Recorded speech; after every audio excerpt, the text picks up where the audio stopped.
대표님, 요즘 저희 데일리 쪽으로 정말 한국 남성분들이 많이 문의를 주시는데 그중에 일본 여성분과 결혼하고 싶다라고 하시는 그 이유가 되게 다양하잖아요. 왜 한국 남성분들은 일본 여성분과 이렇게 결혼을 하시고 싶어 하시는 걸까요? 일단은 한국 남성분들이 한국 여성분들이 하는 행동들이 당연한 건 줄 알았는데 이게 점차 태계화가 되고 이제 해외도 많이 나가보고 특히 일본 좋아하잖아요. 저희 한국 남성분들이 일본 문화라든지. 일본에 왔을 때 일본 여성분들을 보거나 아니면은 실제로 일본 여성을 사귀거나 했을 때 거기서 좀 많이 현타가 오시는 것 같아요. 회원님과 미팅했을 때 하는 가장 맞는 말들 중에 하나였던 게 감사함을 표현을 해주는 그런 문화라고 하시더라고요. 일본 여성분들이. 그러니까 한국에서는 예를 들어서 남자가 이제 뭐 밥을 사는 게 당연하고, 그다음에 차로 이제 집까지 또 아침에 태우고 이제 데려다주고 그런 것도 당연하고, 그다음에 뭐 차문을 열어준다든지 뭐 여자한테 항상 맞추는 문화가 많이 되어 있거든요, 한국은. 근데 일본은요 그런 게 거의 없어요. 네, 그런 게 거의 없다 보니까 이제 밥도 이제 더치페이로 하는 경우도 많고, 물론 남자가 뭐 연수입 높고 많이 되겠지만, 그리고 집에도 반발해다 줍니다. 그거 그냥 같이 그냥 각자 그냥 빠이빠이 하는 그런 문화고, 그러다 보니까는 이제 일본 여성분들, 한국 남성분들이 조금만 잘해주고 거기에 대해서 굉장히 큰 감사함을 느끼는 거예요. 그리고 또 한국 남성분들은 여태까지 자기가 이거를 당연하게 해줬을 때는 여성분한테 이런 고맙다든지 이해받는다는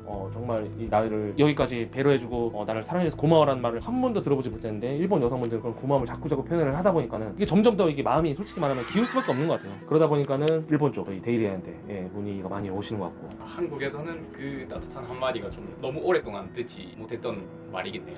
그렇죠.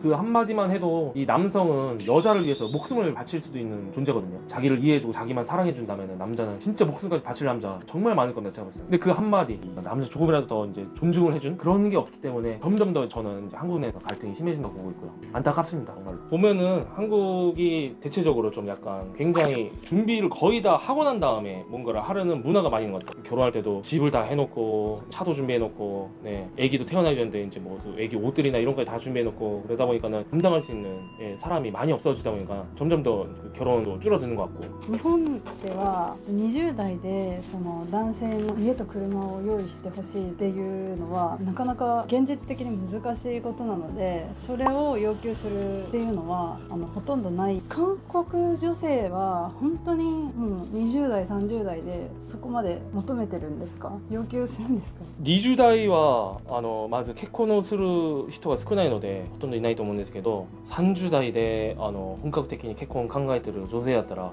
結構いると思います。特に年齢を重ねれば重ねるほど相手に対して要求するのが大きくなるんです。大きくなるんです。東京から離れた地方に行くと車がないと移動手段がないっていう人たちは若くても20代前半からでも車ローン組んで買ったりはするんですけど、ただそれがその結婚の条件にはなってないと思います。 저희 데일리에 문의 주시는 분들 제가 이제 화상 미팅으로 이제 한 분 한 분 말씀을 이렇게 깊게 나누다 보면은 도피처로 일본 국제 결혼을 생각을 한다는 게 아니라 정말로 이분들 진지하시고 정말로 이제 20년, 30년, 40년, 50년 인생을 같이 살아갈 그런 동반자를 찾기 위해서 저희한테 문의 주시는 분들이 많거든요. 여성분들하고 이제 이해받기를 원하고 정말로 이제 진정한 사랑을 하고 싶어서 일본 국제 결혼을 찾으시는 거라면은 저희 데일리가 같이 꼭 좋은 분 만날 수 있도록 서포트 해드리도록 하겠습니다. 연락 기다리도록 하겠습니다. 한국 남성의 다 화이팅입니다.